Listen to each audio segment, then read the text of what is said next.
we have yet to see anybody come forward and say, I was I was under 10, I was under 14 when I first came within his purview.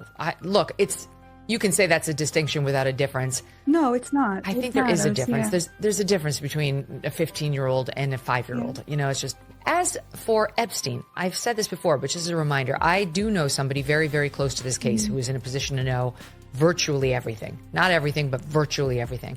And this person has told me from the start, years and years ago, that Jeffrey Epstein, in this person's view, was not a pet. This is this person's view, who was there for a lot of this, but that he was into the barely legal type. Like, he liked 15-year-old girls, but he liked the very young teen types that could pass for even younger than they were, but would look legal to a passerby. It matters, Megyn Kelly. What Epstein did was gross, and it cannot be justified. And downplaying it is exactly how predators keep getting away with it. You become an unknowing, implicit accomplice in allowing this sickness to keep plaguing America. We haven't lived up to their high standards, and we're essentially being called racist. Here's Michelle Obama, who's promoting a new book on her special fashion, and sat down with People magazine and said the following in SOT 26. Here, as women of color, that the way our hair naturally grows out of our head, it's beautiful, but if we struggle to make it look like the standard, that means we are spending thousands of hours and lots of money straightening out what is naturally curly hair, right? And that takes time out of your life. It costs money.